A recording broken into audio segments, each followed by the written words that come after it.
Hello everyone, it's GigaBeef here, and today we're going to decide whether thermals are worth using right now in Escape from Tarkov. Before we begin, today's video is sponsored by Outplayed, a fantastic video capture app that lets you easily record your raids, which I'm always saying is an incredibly insightful tool for improving your game, and doubly so with your deaths. Outplayed supports 300 games, but for Tarkov specifically, it records each raid automatically as a separate video file, cutting out the stash organisation in between and saving you hard drive space, as well as giving you the option to bookmark sections while in raid as you go with a hotkey, such as after a really big fight, so you don't have to hunt around for it later on. Afterwards, you can use the inbuilt video editor to cut the video just to the section that you want and share it directly to Twitter, Discord, YouTube or Reddit from within the app itself to show your friends or the wider world. Do check it out, the link for the app is down in the description and the pinned comment. There are in fact 5 thermal devices in total now, 2 that most players traditionally think of being the FLIR and the Reap IR optics, as well as 2 small thermals, the Torrey Pines and the Ultima Thermal camera, and lastly the T7 goggles.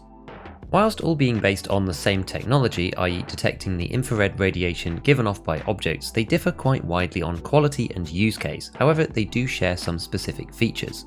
First of all, thermals can't see through glass. This not only has ramifications around buildings, for example looking into Shoreline Resort or using a bus as cover on customs, but also is the reason why the T7 thermal goggles can't see through scope optics at all. Most of the time this is a non-issue, as thermals excel primarily in outdoor environments due to flagging up players through vegetation, but it's something to bear in mind. Also, thermals can't see through smoke. This was surprising to me because I'm sure in the past that this was the case, but now it doesn't seem to work through either the old smoke grenades or the new green M18s either. So on to the first and cheapest thermal, which is the Ultima Thermal scope. This is a camera and screen setup that attaches to the MP155 shotgun when kitted out with the Ultima furniture. It only works for this specific weapon, but it's quite cool because the scope screen is in the foreground of the shotgun when you're using the other sights on top. It has a -3 ergo penalty and a refresh rate of 15 Hz, which as we will see, whilst low, is a typical feature of most of these devices in Tarkov. It can be bartered with Jaeger 4 after completing a Razor Part 2 for 2 nicks or lenses, but on the fleet it often trades down to 30k or so, which is pretty cheap, but likely because it only fits to the 155, so it has limited use. One thing to bear in mind is that if you want to use a regular sight with it, it needs to be high enough to clear the camera at the end, which sticks up a bit and gets in the way of some of the smaller micro sights. Usually the EOTech Hollows will do the trick. So is this one worth using? Well, clearly first off that depends on if you want to use a shotgun before even considering it.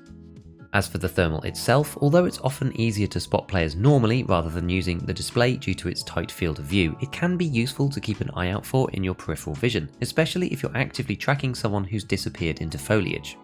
In those situations, it can give you a small edge to spot them where it would be very hard with a regular 1x, and you can kind of use both at once with a bit of practice.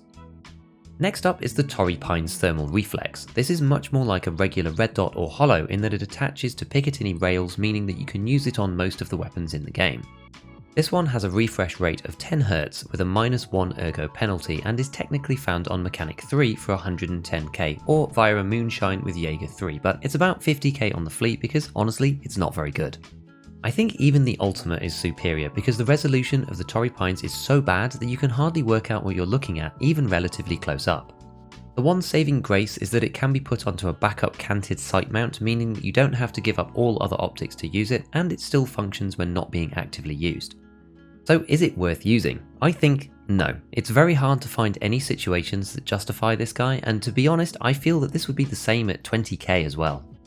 We now come on to the first of our big boy thermals, the FLIR. This is not allowed on the fleet or in your secure container either, and comes with both 2.25x and 9x zooms, which can be switched like a regular optic. It has a -11 ergo debuff, which is quite hefty, with a refresh rate of 21 Hz, the highest we've seen so far, but still not amazing. You can feel this while using it, which does make it harder to hit moving targets, but it's still definitely usable. The FLIR display itself is a white hot mode, flagging up thermal signatures in white and everything else in grey, but when closer than about 60 meters, players start to turn red, which helps judge the distance a little at closest ranges. Now something that is super important to understand is the hard visibility limit built into these optics. Because the FLIR can be used to see much further away than most of the other thermals, you'll notice that over about 250 meters, the picture literally cuts off. Whether this is for balance or performance, I'm not entirely sure, but this prevents you from doing long-range counter-sniping with thermals such as on Lighthouse. Bizarrely, the description in-game says that you can use it on a helmet as a monocular as well, but this is currently not possible. The FLIR is a big step up in price from the others that we've seen, but there are a few ways to get it. It can be bought from Jaeger 4 for 677,000 rubles, bartered from Mechanic 4 with 2 Iridium, 2 military gyrotachometers and 3 military circuit boards for around 350k equivalent, and bartered with Jaeger 3 for 10 sugars and 6 aquamari, costing about 750k. There are also 2 weapon barters, one at Mechanic 3 for 4 UHF RFID readers and 2 Vertex for an AK-104 with a FLIR on top, and another for 10 Sprats, 10 Aquamari and 10 Squash Spread for a Saiga 12 with a FLIR attached too. The AK-104 version turns out to be quite expensive, as the barter is about 870k and selling the gun back only gets you 93, making the FLIR 777,000 rubles. The only decent part from this one is the 50 round drum for 7.62, otherwise everything else is firmly mid-tier or worse, so you're very unlikely to use these extra parts. The Saiga barter on the other hand is good, but because of that it's often sold out. Again, you can get 90k back if you sell the whole gun, and with the barter costing 510,000, the FLIR comes to about 420k total. However, this is the worst case outcome, as you might value some of the higher quality parts on this barter, such as the canted RK1 grip for example. That alone costs 48k to buy from the traders, but you'll only get 11 to sell it back to mechanics, so if you use those grips anywhere, there's extra savings to be had. Finally, one can be crafted in the hideout at Workbench 2, costing around 450k for the materials, not including any opportunity cost, and you also get one as a quest reward, again from completing Eraser Part 2, which is killing raiders after the Gluhar quest. Personally, I do think the FLIR is worth using if you want to have a go with thermals. Although the refresh rate isn't top notch, it's a bunch cheaper than the Reap IR, which we'll see in a second, and the ability to zoom in 2 levels makes it more flexible, especially for use with a sniping or DMR playstyle when shooting from a hidden position onto unsuspecting opponents. Our final scoped thermal is the Reap IR. Again, it's banned from the FLIR, no secure container shenanigans are allowed, and also has the 250 meter radius of detection hard cutoff from the FLIR.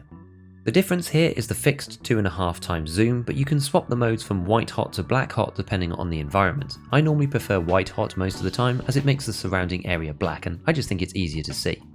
The scope itself hits ergo by 13 and an extra -1 for the mount, which needs to be used to attach this to any rails. There is an iCup which gives back 6, but it kinda sucks and doesn't do what it would IRL, so instead it just blocks out our screen, and especially so on the right hand side. It's up to you if you think that the tiny ADS improvement is worth it.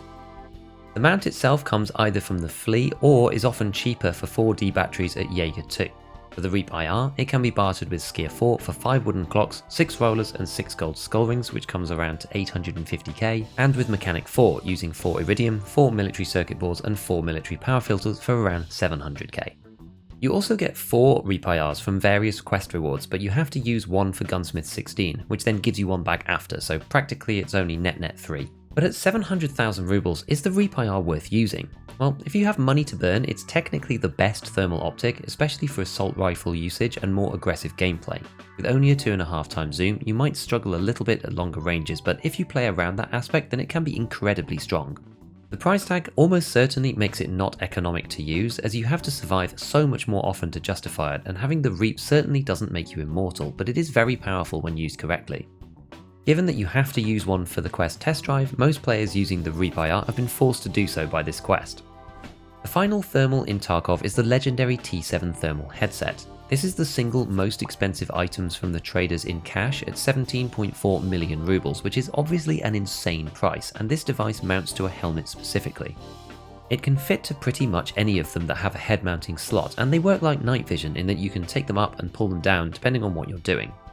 As we mentioned earlier, one of the biggest downsides is that you can't use any optics other than iron sights with these active, as the glass of the scopes blocks the thermal signature and makes them opaque, and that goes for both powered scopes and unpowered 1x's and red dots as well. But you can use them for spotting and then pull them up to look through a regular optic, or heaven forbid one of the other thermals.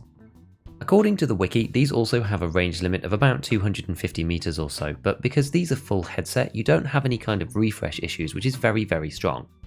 The field of view, while not amazing, is significantly larger than what you get on the other thermal scopes too, so in theory, at least for spotting your opponents, these are the best of the best. Having no ability to zoom whilst using them is a big disadvantage though, and that along with the price tag pretty much relegates them to using during the end of wipe events when all items become a single ruble. Overall, I personally think that the FLIR is the best combination of price versus performance, as for 300k you can sort of justify that given the advantage that it provides, but on a proper budget the Ultima Thermal is actually not too bad given how cheap it is, although obviously far less functional. Because you want to be scanning around all the time with the FLIR, choosing a weapon with low weight will help your arm stamina, as well as using a Meldonin to get that extra stamina recovery for 15 minutes. I think that's well justified given the kit that you'll probably be using alongside this scope. Next up, let's see how thermals performed for me in a few raids. As I said before, like half of the problem with this is that you can't actually see far enough. You can't really see far enough to utilize the full potential of interchange outside, because it is actually very, very, very long range out here. Much further than you'd think.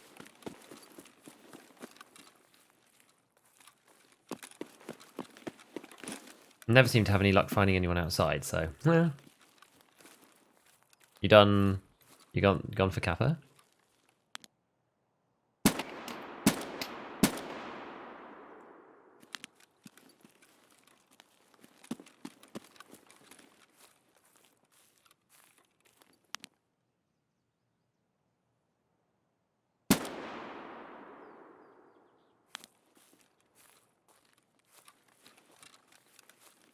Thermal-tastic. I wonder what they had on. It looked like they had an MMAC on. Would be my guess. I had to make a pure guess. It does make finding the bodies a lot easier, doesn't it? Sure does. I can't even see them. I actually can't even really see them until I use the thermal. Where are they? There they are. Actually nuts. How much easier it makes to see the bodies. What did this guy have?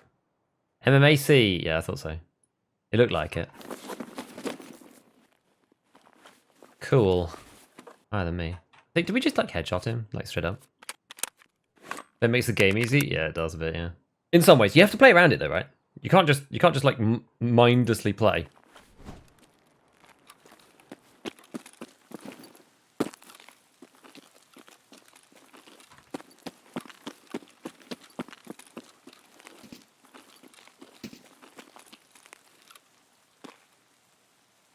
Someone's here.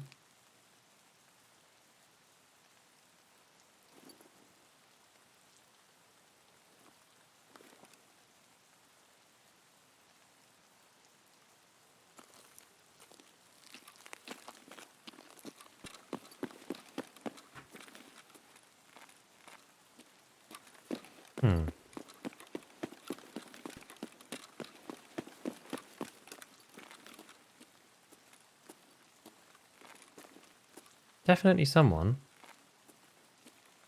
Heard the shots. Suppressed. It certainly sounded like it was up there.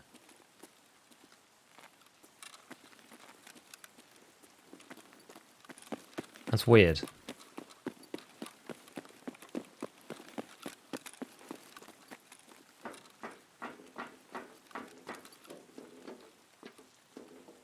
I mean, you are a bit of a target up here, but if people aren't looking... I mean, in fairness, I won't see them inside the windows.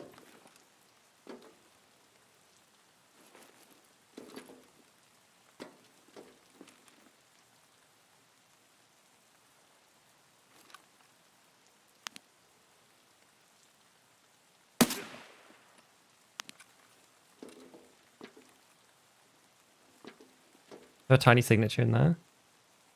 I'm not sure. I feel like there's a tiny signature there. See that? See, he looked like semi-kitted, didn't he?